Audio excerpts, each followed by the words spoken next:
This week on Arizona Illustrated, we visit an art gallery in the pueblo within a city, South Tucson. When we moved here from Los Angeles, Mel struggled making that connection with galleries here. Preserving the unique culture of Doce.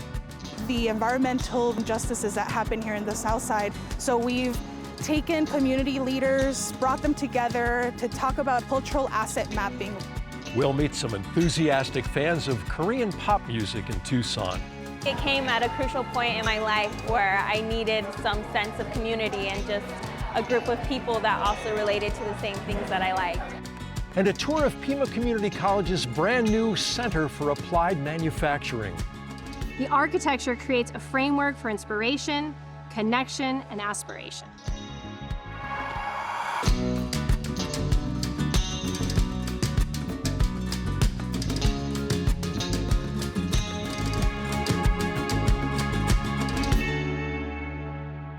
Hello, and welcome to another all-new episode of Arizona Illustrated. I'm Tom McNamara, and we're joining you from the city of South Tucson. Now, you may or may not know this, but this is its own unique city, separate from Tucson proper and the South Side.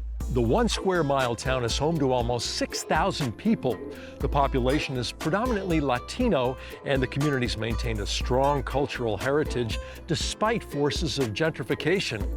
The bold and colorful tile murals line the streets and are worthy of further inspection and recognition.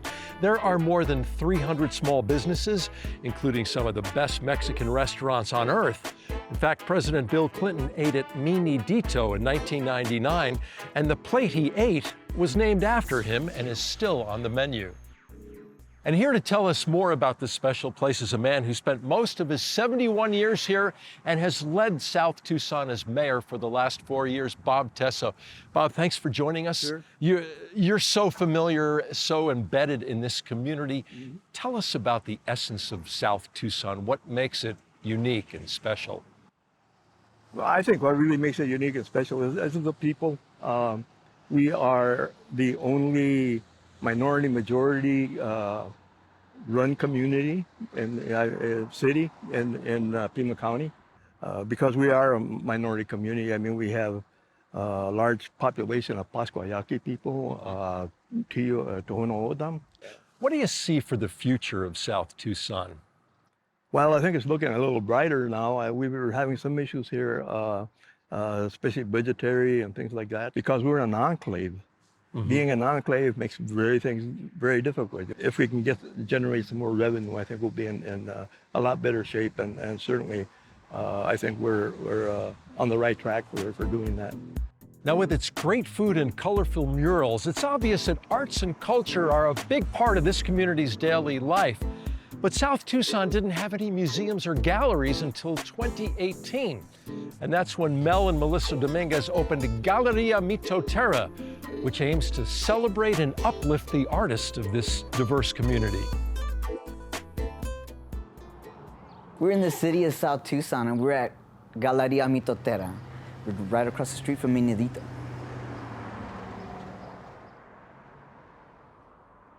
The city of South Tucson is a pueblo within the city, as they call it. We're a 1 square mile city. We have our own city council, our own mayor, and our own city manager, public works, all of that.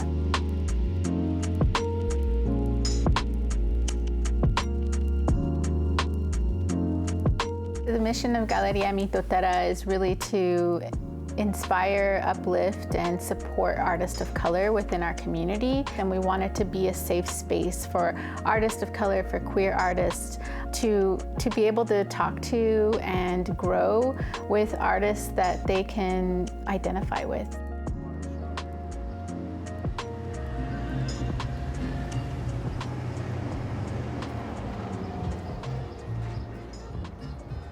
Indian-born, American-made 3 is a curated show by our friend and artist David Moreno from Pascuayaqui. And David came to us pre-pandemic and asked us if we could host the show here. I just wanted a venue to host Native American artists, just to show and let other Native Americans have a place to exhibit their artwork and hopefully get some recognition. We are in an indigenous community. There's so much rich history in the city of South Tucson, and to have a show like this of all indigenous artists and makers is really important for this space. I was thinking, what if we did a big design, like on the floor, like to create, like in Spanish they call them alfombristas, and they use like petals and like sawdust that's tinted different colors to make the design. I've worked with a lot of communities and a lot of schools, and a lot of times I would be called back to the city of South Tucson, and what I was realizing in those callbacks was that a lot of the students and the youth around this area, sometimes they don't get to experience a lot of the performing arts or like visual arts, or just a lot of times get to know some of the artists that live in their neighborhood. So I come from East LA, and that was pretty much our foundation, was to seek the artists from within the community and lift them up. And so I came to the city of Tucson with that. That one, it says "You are beautiful" in UM. So it's, I love what he did. And he is so shy. He's a very shy artist.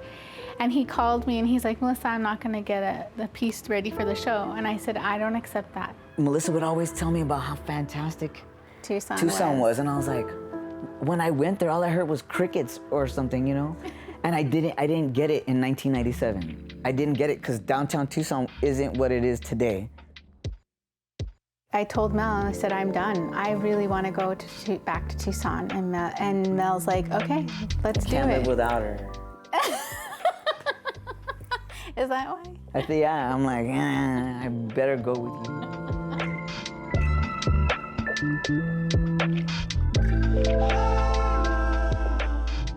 Mel had been painting out of our home, and as Mel's art career kept growing here, folks would ask to come and see Mel's work in the studio, but it was kind of uncomfortable having strangers in our house. That kind of made us fast track the idea into finding a space.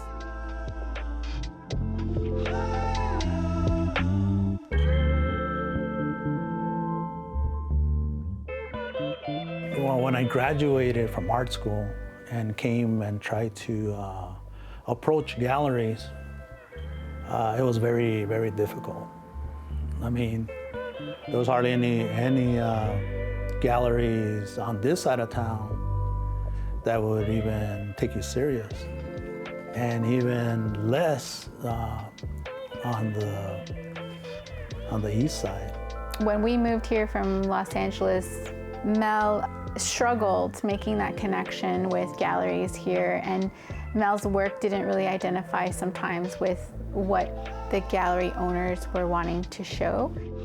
We still, in the background, saw that need for artists of color to be able to break through or to feel like they could show their work, because it should have been a space that already existed.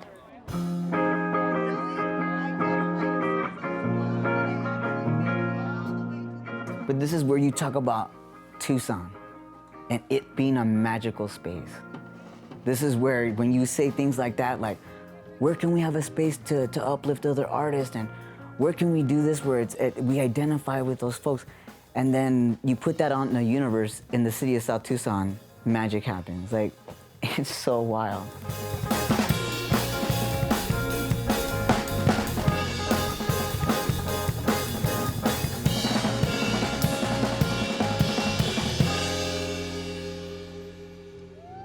Next, we go from South Tucson to Tucson's South Side. Now remember, these are entirely different places.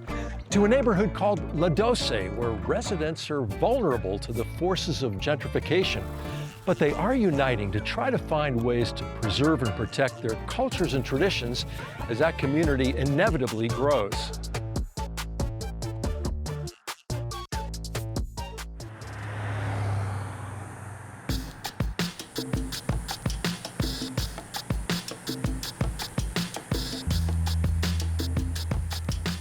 Doce is a neighborhood in the south side of Tucson that is wholly unique.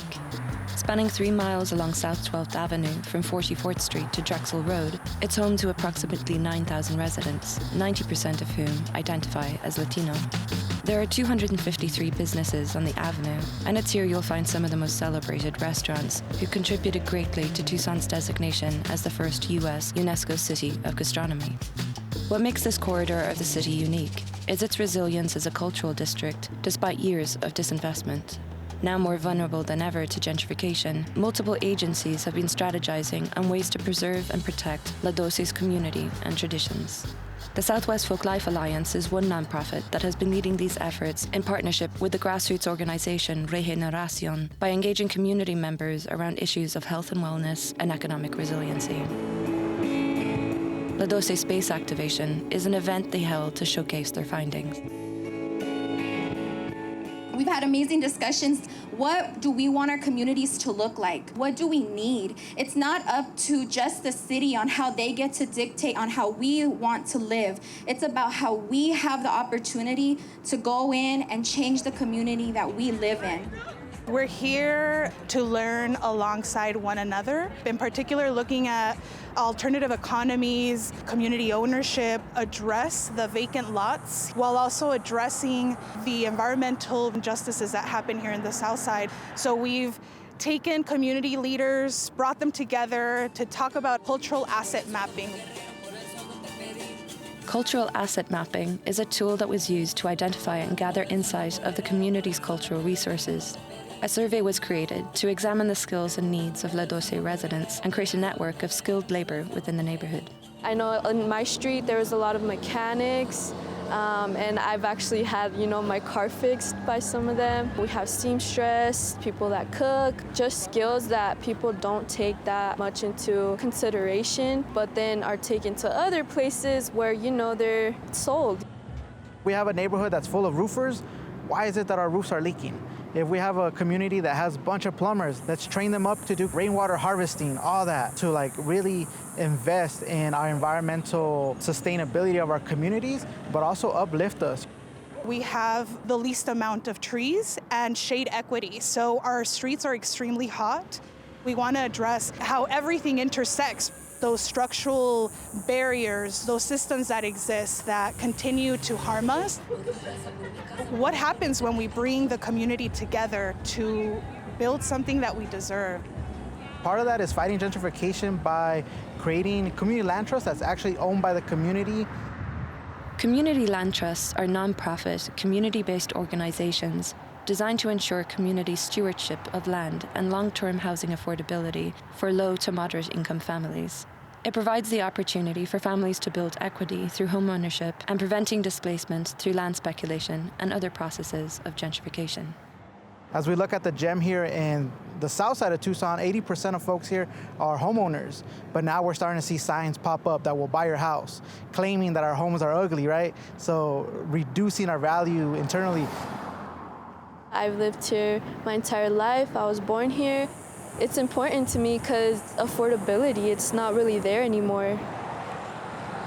How do we ensure that our people are well-equipped engaging the business community here in the Southside? A lot of those cultural institutions don't own their buildings, even though they've been here for over 20, some over 30 years. If the community owns the land, we're going to use it collectively. And folks have asked, are you going to impose the same slumlord actions? And it's like, no, not if our values are based on trust, based on respect, because we're going to push what we inherently already have, is that connection to land. We've been noticing the waves of gentrification that are seeping into the South Side with the revitalization that happened on the West Side and downtown. Now, more than ever, right, there's a sense of urgency before that beast actually lands here. Of particular concern to residents is the proposed Norte Sur line, a 15-mile-long, high-capacity transit route connecting the Tucson Mall on the north side to Tucson International Airport on the south side. Studies conducted in several cities within the U.S. show how transit systems, although designed to bring economic development and mobility, can paradoxically have devastating impacts on low-income residents along its route. Improved access to these neighborhoods can result in raised property values and taxes and displace the people these transit lines aim to serve. The Northeast Transit Line is in a research stage, and community ambassadors have been enlisted to work with residents in identifying their concerns. How do you spark the rest of the neighborhood to follow your lead, you know? And David Garcia is the community ambassador in South Tucson and held a neighborhood meeting to hear the concerns of his municipality. What I heard, we have taxes going up, properties being sold, gentrification. We got third-generation families here, first-generation families here, and I can tell you what, ain't nobody gonna push me out.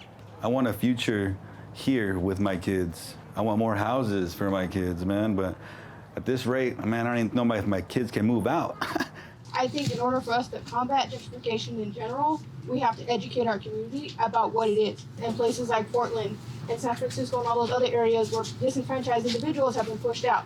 Again, I know there's so many resources, again, with rental assistance and things like that. There's so many resources, but nobody knows about them because we don't educate ourselves or we're not putting that word out there like we should.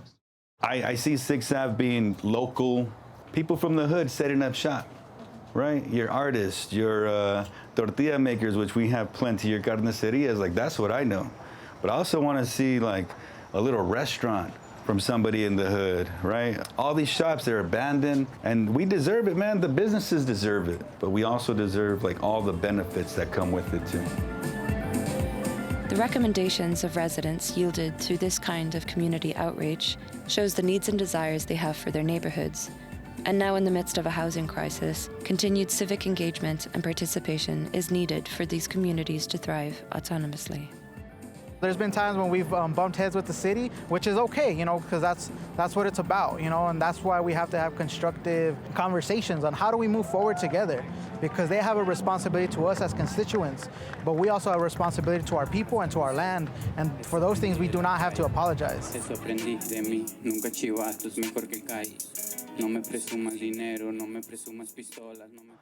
Tucson is a place that embraces all kinds of cultures, from the more established traditions of Doce to something more contemporary like K-pop, which stands for Korean pop music.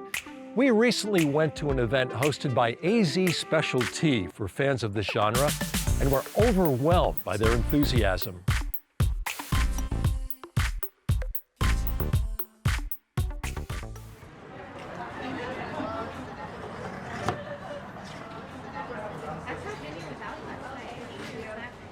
K-pop is Korean pop music. It started early 2000s, and it hadn't really been brought to the United States until, I want to say, 2013 is when I joined in. BTS paved the way.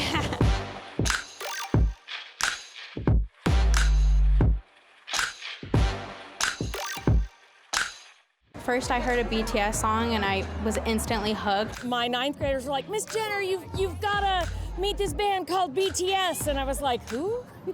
And next thing you know, I've become a huge fan. As soon as you have that like thing to stand on and to communicate about and talk about, you're instantly like, you feel like you know each other, and it's led me to have a lot of friends who also love K-pop. A big thing that really got me into it is just the sense of community. They see that they have a really positive message about how you should feel about yourself or how you should interact with other people. And a lot of people really connect with that positive message, and so they just fall in love with their music.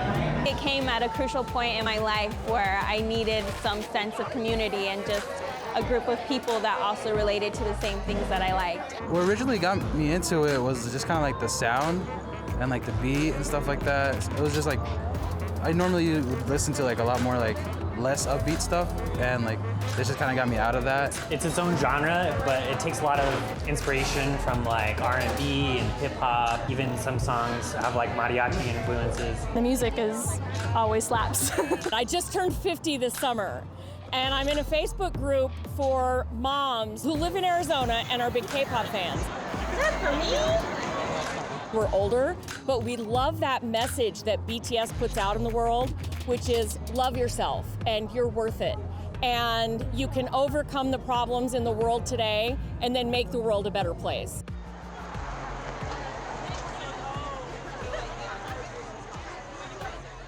It's been pretty dry in Arizona for K-pop events unless you live in Phoenix, so it's been really exciting, the anticipation waiting for the Tucson event. AZ specialty is fan events made by fans. Our Tucson chapter has just started this year. We started in February, and that was just me by myself. I didn't have an established team at that point. It drew in a big crowd, and I think I wasn't expecting how big the community here in Tucson is. A lot of them are friendly. Like, they're so fun and loving to talk to. Everybody just instantly loves talking about it, and I feel like everybody wants to share their opinion and wants to be able to talk about K-pop with somebody. I live in Coolidge, so I live halfway between Phoenix and Tucson, and you know, there are no K-pop events in Coolidge. And we found out that there was this bigger universe of this fandom out there, and it's the most welcoming group of people. We're talking every race, nationality, gender, sexuality, it doesn't matter what you are, they love everybody.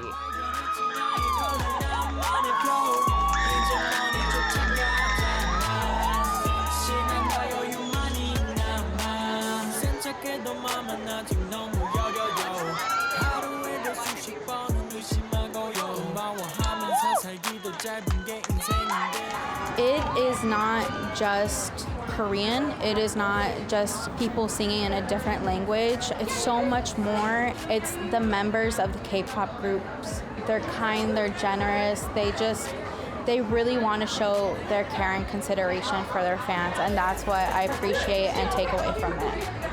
One of the things that really drew me to it is how attached the groups are to their fans. It's kind of cheesy to say, but it feels really cool to be included into music and to be a part of their experience, and that really is what drew me to it, whereas more Western music, I don't feel like there's that connection. It's a lot more than music now. I think it started as music, but it's grown into something else. It kind of created its own culture because now we're in this community and it isn't just about the music, it's about the food that our idols like to eat. It's about art, what we consume and what we want to do on the daily basis. I believe that anything that helps my students and young people find hope in today's world when all we ever hear about is all the bad things is a wonderful thing. And their music is phenomenal. So, you know, you're just like, oh, I'm too old for this. You're never too old. We're never too young, we're never too old.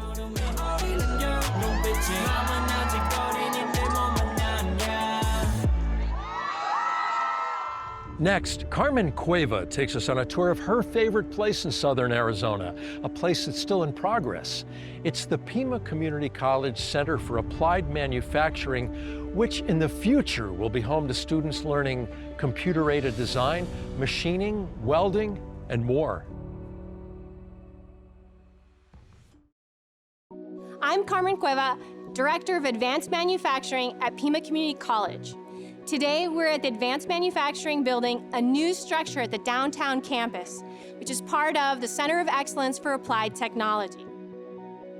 Many people have made a case for its economic promise, but I see more value in personal engagement. This is a place where we come together with a passion for craft and technology. The architecture creates a framework for inspiration, connection, and aspiration. It's a place that doesn't yet exist for you, but will as soon as you arrive. This is a tall building for Tucson, standing at 70 feet and 3 stories high. As we approach from the west side, one feels excited and a little intimidated by it, similar to making a big decision about one's career. There is comfort in its heavy permanence and protective shell, and yet it's also inviting. There's a lightness and playfulness with angled edges and planes that create beautiful dancing shadows throughout the day and throughout the year. The first floor is marked by rawness, the sound of metal clacking, carving, and being molded together.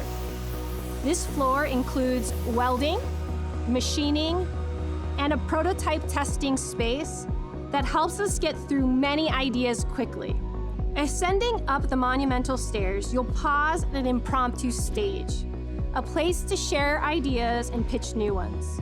Reaching the second floor, you'll observe the crane up high, over a charismatic walkway that leads your eyes from one end of the building to the other.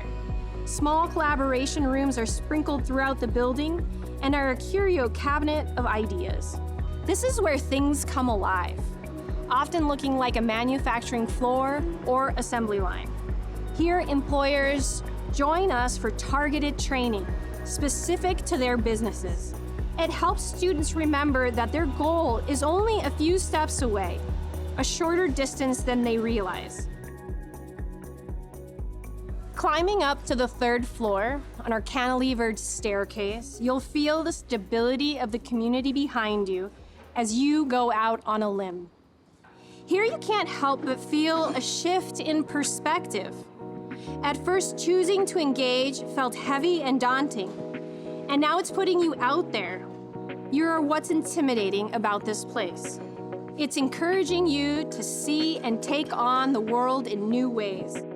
This floor includes computer-aided design, applied technology administration, an incubator space nurturing individuals and entrepreneurial ideas. Here, we are reminded that the sky is the limit. This space centralizes and shares a public collection of tools and resources unlike anywhere in the world. It is one large industrial-scale makerspace available to you and brings together tools, experience, curiosity, and enthusiasm. It promotes collaborative partnerships with businesses, industry, agencies, nonprofits, institutions, and schools. This is my favorite place because it's an opportunity to improve the quality of life for everyone in Southern Arizona for generations to come. We appreciate your viewership these past few months of All News Stories. Now, our program will be off the air until mid-December for pledge break, but we'll continue to release All News Stories online, including this one on El Charro, which celebrated its 100th anniversary this year. Our thing is Tucson-style Sonora Mexican food. That's what it is.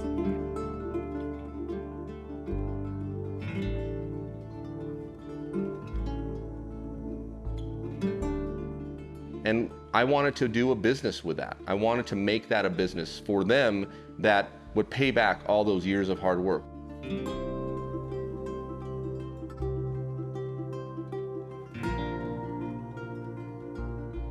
You have the heart for it, but then you really have to put a new brain to it. That's when the restaurant really took on a growth spurt of the last 25 years. Please follow Arizona Illustrated on Instagram, Facebook, and Twitter so you don't miss a thing while we're gone. And thank you for joining us. I'm Tom McNamara. We'll see you soon.